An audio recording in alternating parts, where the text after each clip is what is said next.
30 years ago, during the war against the demons, it was the Mervinger family's efforts that led the anti-demon forces to victory. But the cost was heavy. Most of the family was killed, leaving behind only 2 survivors, 8-year-old Elric Mervinger and his sister. Soon, those who once followed the Mervingers turned their backs on the orphaned children. Witnessing such cruelty at a young age, Elric swore to become a powerful wizard one day. But life gave him more lemons. Elric was diagnosed with a rare condition known as mana avascularity, which made it impossible for him to practice magic, turning him into a laughingstock. Despite endless efforts to cure his illness, nothing really worked. Then one day, it seemed his prayers were finally answered. He encountered a dragon, the only hope to cure his condition and restore the Mervinger legacy. To his shock, the dragon was already dead. In its place stood the shadow of a horned man, with an eerie smile. Gazing at Elric, he thinks that he has a new body to possess now. Walking closer, he offered Elric the chance to become one with him, to destroy this world and create a new one together. Dark energy began to swirl around Elric's body, occupying his vessel. That's when realization hits him. This had been a test set by the Dark Prince all along. If only he had known the consequences, Elric would have never set out in search of the dragon. Yet even as he stood on the brink, he vowed to himself that he would not let himself be devoured so easily. Elric is given the news about his mana avascularity, along with the fact that the doctors have tried everything to cure it, but, unfortunately, found no solution.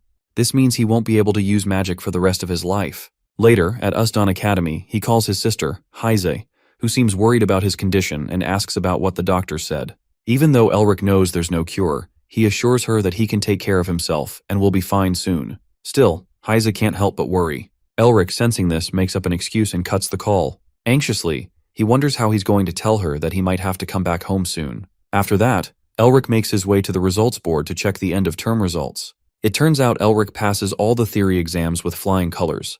Yet again, he fails the magic practice exams. It's his 4th failure in a row, which means he's going to be expelled. He studied every single paper to get the highest rankings. Not just that, he had the brains and a natural instinct to detect and interpret mana, talents any wizard would dream of. Still, no matter how amazing those talents were, his condition made it impossible to practice magic. One of Elric's teachers suggested he become a professor instead, but that wouldn't help him restore his family's glory. Elric's grandfather, Usdan Mervinger, known as the Wizard of the Stars, was a hero in the war against the demons. He built the very school Elric now attends. Being expelled from it would be as humiliating as bringing disgrace to his family name with his own hands. Just then, he hears 2 freshmen gossiping about him and walks up to them. Elric stops them, threatening to report them to their teaching assistant, Sean. The 2 freshmen quickly leave. Later, Elric reads a book, searching for a cure to his illness. Suddenly, he gets slapped. Turning around, he sees it's Sean, furious at him for using his name to threaten people. Sean Neresta is from the prestigious Neresta family. Since the fall of the Mervingers, the Turium has been run by Hexacle, formed by the top 6 families of the Empire. One of them is the Neresta family. Despite all this, Sean is Elric's only friend, the one who's always been there for him. As they sit together, Sean passes Elric a paper telling him about the Diamond Dragon exploration plan. He suggests Elric join the party, since the location of a new type of proto-dragon has been discovered. Hearing this, Elric grabs the paper instantly, unable to believe that the mystical beast, possibly the origin of magic, has been found. His excitement is so clear that Sean starts boasting about how great of a friend he is, but all Elric can think about is that there must be a cure for his illness out there. Still, this isn't a personal project, so the findings would belong to the Dean. Suddenly, Elric slams the map on the table and starts laughing like a madman. Sean, a bit confused, watches as Elric points at the map, declaring the den isn't where everyone thinks it is. Loud enough, Elric points at the map and suggests that the den is not there. As Sean hears that, he looks around and realizes that nobody heard that, so he advises Elric to stay careful, as he doesn't want to be on the wrong foot with the professors, since they took part in that. Still, it doesn't change the fact that Elric is right. Sean tells him to keep his mouth shut and act like a gentleman, considering the background of the Neresta family. Then, through his magic, Sean draws a circle around the map to further investigate it. Both of them see a fissure, where 2 tectonic plates collide, and an insane amount of mana flows out. Elric realizes that its worth is around 100,000 years, and the criteria seem to resemble that of the Dragon's Den. After that, Elric wonders about the 3 principles of the mana stream, to which Sean replies after being a bit hesitant. He says from high to low, from wide to narrow, from hot to cold. If Elric searches using those rules, he will find a fissure in no time. But then, Sean points at a place and tells Elric to keep in mind that there is a stream of extremely hot groundwater which hinders mana accumulation, making it tough to survive for dragons. Sean's eyes fall on Mount Akron, which is spitting out lava, and Elric comes to the realization that the heated groundwater from the mount flows all across the continent. Coming back to reality, Sean, out of confusion and frustration, can't believe that there's no den, as they already detected a dragon magic wave from that area. Meanwhile, Elric smiles and says that he never mentioned there isn't a den there, and instead points out that it's in the Caragul cave. Later on, Sean makes his way to the dean's office, but he's hesitant about how he should mention that to him, since he could get expelled. But it could also be the case that what Elric said was true. Anyhow, Sean hears some sound from the training room, and it turns out to be Elric, who was trying to focus on his mana, to regain his family's long-lost glory. Sean sees his friend struggling, and realizes that this could be the only chance his illness can get cured. So, as a true friend, he decides to help him and enters the dean's office. As the dean hears that, he takes this as a blow to his ego, that his research team could be wrong. Sean tries to convince him otherwise, but the dean seems furious and says that Sean will be paying for the consequences, no matter what his background is like. The dean himself is a seven-circle wizard and begins emitting a massive chunk of mana. But before anything could happen, Elric slams open the door.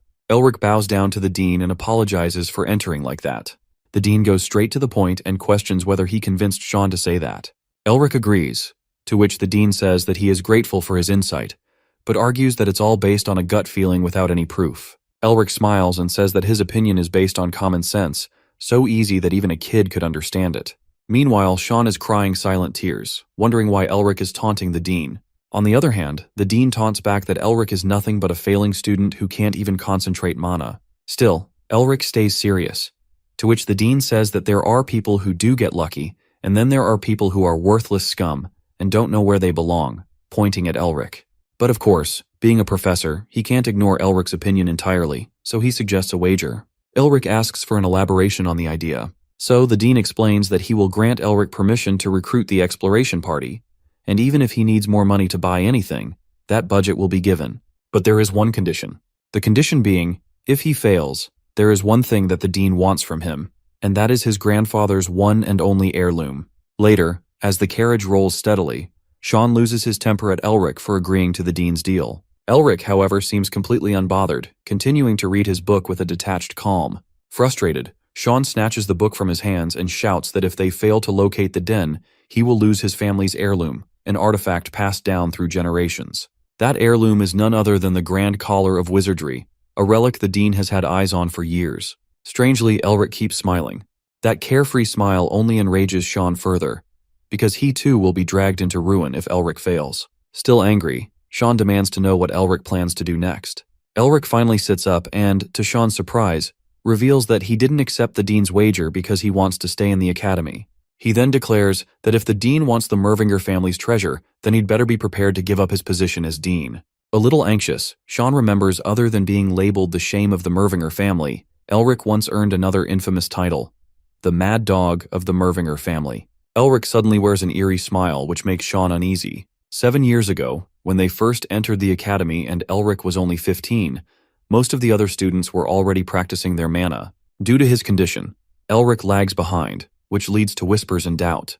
People question whether he's even a true Mervinger and gets bullied often that he's probably adopted. Sean pities Elric, sure, but he pities the ones who provoke him even more, because Elric always makes sure they pay the price. Later, Elric gets appointed to Uzdon Academy's disciplinary committee. Whenever asked about his ruthless justice, Elric casually states that he punishes his bullies according to the Empire's law. Eventually, he's suspended. The Academy's regulations hold that all students are equal, but after that incident, no one dares cross him again.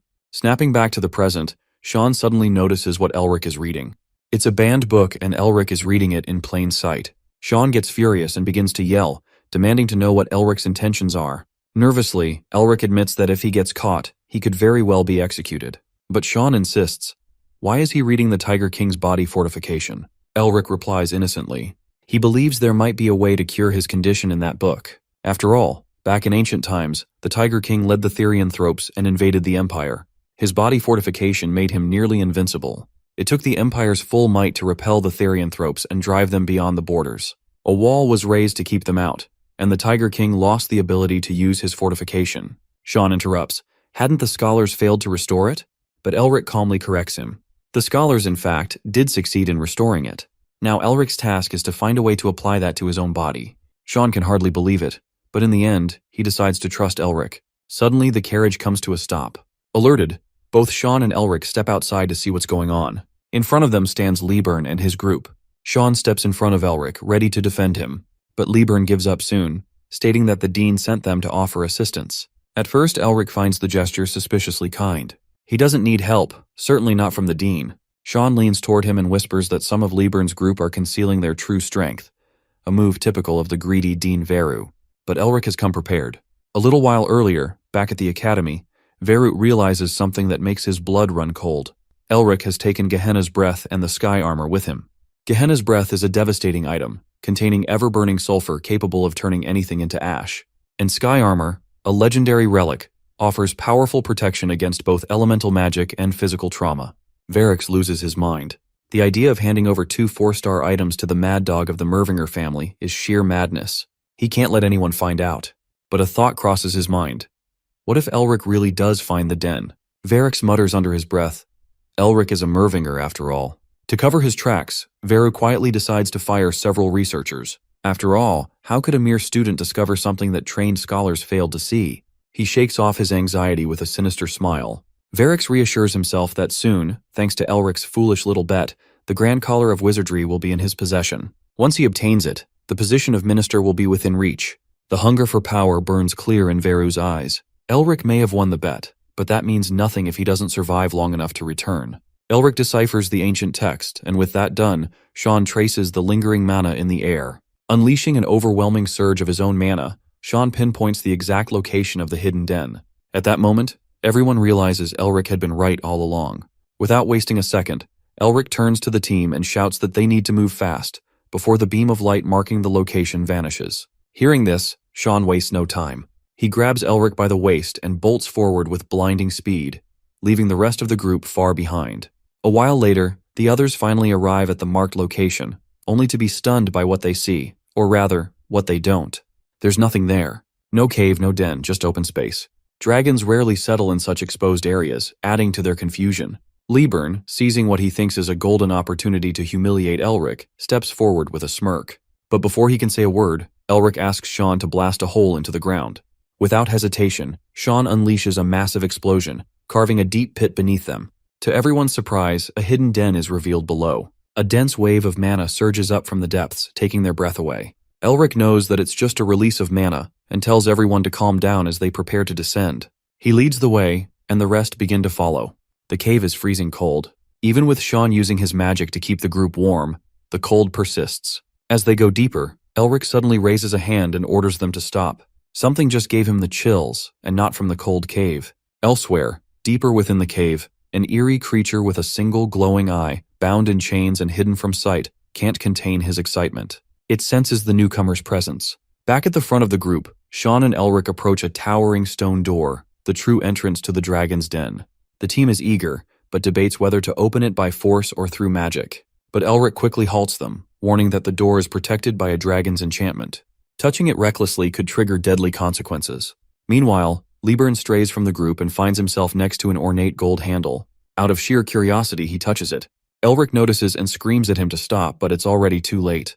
The entire gate begins to shake and rumble violently. A thunderous rumble echoes through the cave, and Elric in an instant realizes that it is a trap.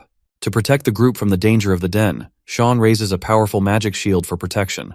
He turns to Elric and urges him to decipher the next segment of the text before it's too late. The others are on edge, as no one wants to die in an isolated den. But Elric remains focused. He tells everyone to stay calm. He sees the moment for what it is, not just a trap, but a test. The answer, he believes, is right there, hidden in plain sight. He just has to trust himself, like he always has. Now all he has to do is be quick with decoding the answer. As Sean holds the protective barrier and panic stays around them, Elric finishes deciphering the inscription. He turns to the group and urges them to hold it together, because if his calculations are correct, he might just lead them all out of this waking nightmare. Holding the gold handle tightly, Elric chants a spell, desperately hoping the nightmare will turn into a daydream, as everyone's lives now depend on him. The gods must have been with him that day, because somehow, his tricks worked. The rumbling ceased, and the terrible situation was finally over. Sean, completely exhausted and drenched in sweat, falls to the ground. Seeing him panting, Elric rushes over, but Sean quickly assures him that he's completely all right. Meanwhile, the rest of the group checks on each other, making sure everyone is okay. Even after going through such a life or death situation, Sean admits that Elric's work was impressive, a compliment that instantly makes Elric feel a little cocky. Suddenly, without warning, a man is struck by a bolt of magic and collapses to the ground. It's round 2 inside the cave. Reacting quickly, Sean forms a barrier to protect everyone, shouting at Elric to work faster. Elric goes back into action, only to realize something shocking. This isn't just any spell work. This is the origin of magic itself, the legendary dragon tongue magic. With urgency, Elric sprints to the gate as Sean screams that he can't hold on much longer. Just in time, Elric throws the sky armor at the gate, stunning everyone. How on earth did this so-called failure get his hands on a 4-star item? Elric silently prays that it works, and miraculously, it does. The trap is broken. Panting, Elric sits back and realizes that his favorite robe has been completely destroyed. Just then, the gate rumbles and swings open, a bright light coming through. Elric calls out to the team, urging them all to make their way inside. Inside, they are met with a breathtaking sight. Treasure, more than any of them could have imagined. The team stands in awe. Among the loot, Elric finds well-preserved parchments that astonish him further. One of them praises Elric's work and refers to him as the captain. Just then, Sean comes up behind him, grabs him playfully, and praises his sharp thinking. Elric explains that he's always excelled and been great in theory. He had approached the situation like a test, laying out the structural formula of the spell before combining it with elemental magic. Suddenly, a strange realization hits Elric. Something about all of this feels familiar, as though someone had once told him this very thing. Sean notices the distant look in Elric's eyes and asks about it, but Elric brushes it off. Sean then reassures him that no one will ever dare to disrespect him or his family again. Still, Sean admits that something feels a little off, but decides to ignore it for now. Meanwhile, elsewhere in the chamber, Liebern receives orders from a magical globe. He must eliminate Elric. Almost simultaneously, a figure grabs Elric, also addressing him as captain, and drags him away to see a lab. Sean laughs and jokes that Elric's a big boy now, being called captain and all. Soon after, Liebern approaches Sean and traps him with a claim. There's a dragon's corpse hidden behind the hills of treasure. With excitement and curiosity, Sean follows him, assuming Elric will come along later. At the rear of the treasure room, they do indeed find a dragon's corpse, ancient, appearing to be over 4,000 years old. Meanwhile, the ones who dragged Elric away begin beating him up. Elric curses himself for letting his guard down. One of the bullies coldly tells him that he has no choice but to take him out. Everyone else remains distracted, still gawking at the treasure-filled den. Back with Sean, he suddenly notices the dragon's body twitch, a weird sign. At the same moment, Elric tries to scream for help, but is gagged by the bullies. He's overwhelmed with regret, thinking about how hard he worked to get here and how foolish he was to trust the wrong people. Just as the bully raises his magic to finish Elric off, something strange happens. He hears Sean's voice echoing through the chamber. For everyone, get out of the way. What Elric sees next is beyond belief. The once dead dragon is now chasing Sean and Liebern, its awakening lighting up the entire chamber in a blinding glow. Elric is stunned. Trouble after trouble, he surely didn't expect any of this. Elric stands in front of the dragon as the skeletal beast roars at him. Even though he's shaking, he pulls himself together and decides to treat this as part of his test. A test where he finds the dragon and survives its rage. Suddenly, Elric notices something strange. The dragon is staying completely still. His mind races with thoughts. Maybe the dragon is waiting for its breath to reload, or perhaps it's using a massive amount of mana right now. Then it clicks in his mind. The dragon is reloading so it can use its breath multiple times in succession. Elric turns toward the team and tells them to prepare for impact. The whole team, along with Sean, forms a barrier. And just like that, the dragon unleashes its breath. The blast is so powerful that cracks start forming in the shield created by the entire team. Elric calculates that it takes 20 seconds for each breath to reload, and if they can survive this one, they'll have a chance to fight and win against the dragon. Out of the corner of his eye, he looks at the door and calculates that they can reach it in 17 seconds and close it in 3. But before anything can happen, the shield cracks and shatters. It's time for the dragon to reload its breath. Elric screams for the entire team to run at that exact moment. Everyone starts sprinting, and Elric thinks he'll make it past the dragon too. But then, out of nowhere, the legendary troopers, tasked with protecting the dragon, stab him from behind.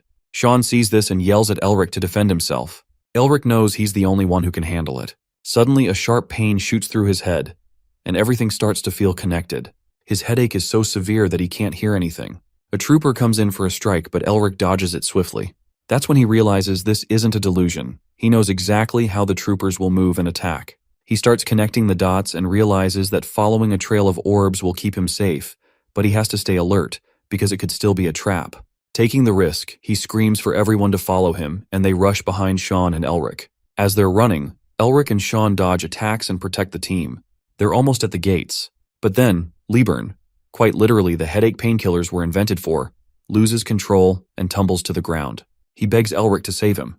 Elric knows the situation is totally screwed, but he can't just leave him there to die. Of course, his morale didn't let Liburn rot all alone in there, so Elric grabs Liburn's hand and pulls him out with him. The troopers are trapped inside, and even if the gate is open, they cannot make it out. On the other hand, Sean is really mad at Elric for not prioritizing himself and putting himself at risk to save Liburn. Nervously, Elric chuckles and says that it wasn't his fault. Meanwhile, the troopers are trying to make their way out, but they can't. It puts Elric into deep thought. Someone must have damaged and manipulated the dragon's spell, and there is surely a good chance that someone got there before they did. Suddenly, Elric sees something and can't believe what he's seeing. Then, the troopers break through the barrier and are now coming to attack them.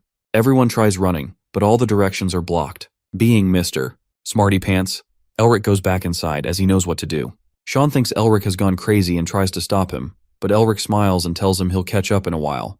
Then the door thuds and shuts behind him. Sean begins banging on the door, trying desperately to get Elric to open it.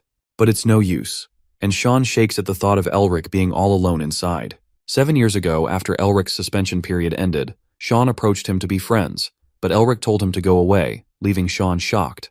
Every time Sean tried to befriend him, Elric would simply tell him to go away. One day, during a lesson, the entire class was being tested, and the professor told them to run. Sean covered almost half the distance quickly and realized he should have taken Elric with him. Suddenly, Sean tripped and nearly fell off a cliff, barely holding on. The bullies of the class approached Sean, and instead of helping him, they began to bully him. Sean realized he couldn't hold on much longer, but he couldn't use magic either, or he'd fail the test and wouldn't be able to show his father his face. When all hope seemed lost, someone grabbed him. It was Elric. He pulled Sean up and saved his life. Sean told him to go ahead and leave him there, but Elric reminded him that he once asked to be friends. Sean was about to thank him, but Elric simply told him to grab a few artifacts from his house as thanks. Returning to the present, Sean is panicking. He promises Elric to stay put while he brings his father and the elders of his family to save him. Elric appreciates the effort, but he knows he's not dying there. He runs in the direction of the dragon because he knows exactly what he's about to find. Once Elric gets what he's been looking for, he is now armored, thinking to himself that quid pro quo is what life is all about. Finally, he takes out one of the gadgets he's been carrying for the hospitality of the troopers. Elric pulls out the artifact, which is usually activated by mana, but due to his condition, he can't use it. Still, he releases it, even as his eyes begin to bleed. He decides to use his life energy instead to activate it, convinced that this is all part of the dragon's test. He knows that the dragon is the one holding the answers, and looks toward the spear lodged deep inside the dragon's body. He believes that the spear holds the answers, and if his answer is wrong, he's doomed. Even though it's a 50-50 situation, he doesn't back down, even as all the troopers rush toward him. With the proudest smile on his face, he acknowledges that Mervingers never back down. As soon as he pulls out the spear, everything begins to rumble, and the answer he was expecting turns out to be just a hoax. He doesn't know what lies ahead. All he sees is a man with horns. Realizing the gravity of the situation, he knows he's doomed for sure. The man with the horns looks at him, and Elric feels chills running down his spine. The strange man begins to approach him, while the dragon roars in fury and horror. The battle begins between the dragon and the man with horns, while Elric stands frozen, just watching the scene unfold. The amount of mana being released by the strange man is as powerful as that of an 8-circle wizard, or perhaps even stronger.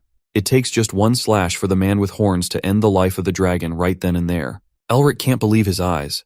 It was that strange man who ended the dragon. Now, the man begins to approach him again, and as he looks at Elric, he thinks to himself that he has found a new body to possess, one that will allow him to escape the prison he's been confined in for ages. The man with horns tries to lure Elric into becoming one with him, promising to burn this world and build a new one. It isn't a choice, it's more of an order. The man with horns is none other than Mephistopheles, the legendary Dark Prince. 1,000 years ago, the humans managed to confine him, but things have finally changed, and now he has found the perfect vessel to possess. The dark energy begins to pour into Elric's body. He thinks to himself that if he had known this wasn't a dragon's test, but rather the devil's trap, he never would have come here. He's about to give up and fall to his knees, while the Dark Prince laughs, observing how Shynike's magic is actually making Elric even stronger. On the other hand, Elric can't stop feeling guilty. His whole family gave their lives to drive out the demons during the war, and that sacrifice took everything away from him and his sister. They were left alone in this cruel world. Even the person they trusted the most turned their back on the poor kids and left them deserted. All Elric ever wanted was to get rid of his illness and bring glory back to his family's name, to make all the betrayers regret the actions they took. Poor Elric is about to give up when suddenly he realizes he hasn't even started yet. He has to fight back because a true Mervinger doesn't get dragged into evil like this. With that resolve, he begins to fight the evil with all his might and will, hoping that his voice will reach his descendants someday in the future. He throws out the spirit of the Dark Prince from his body, leaving even Mephistopheles in shock at the amount of power he felt coming from Elric. Elric Mervinger stands tall, mana radiating from him, so much so that, for the first time, the Dark Prince feels fear in the presence of a human. Elric raises his hand as he aims to engulf the first cup of evil, as it was intended by fate. Suddenly, he finds himself in a place that looks nothing like the den he was trapped in. He has no idea where he is, and he looks at his hands, trying to figure out where he could be. Elric's eyes fall on a man standing at the edge of a cliff, and he wonders who that could be, though he looks strangely familiar. The man in the cloak turns and says that they were a group of scholars who wished to discover the limits of wizardry. In Elric's mind, he realizes this is the voice that has been echoing in his head constantly. The man continues and says that some of them wanted more power than they could even handle. Power so immense, they were willing to be absorbed by demons and do nothing but bring harm to the world.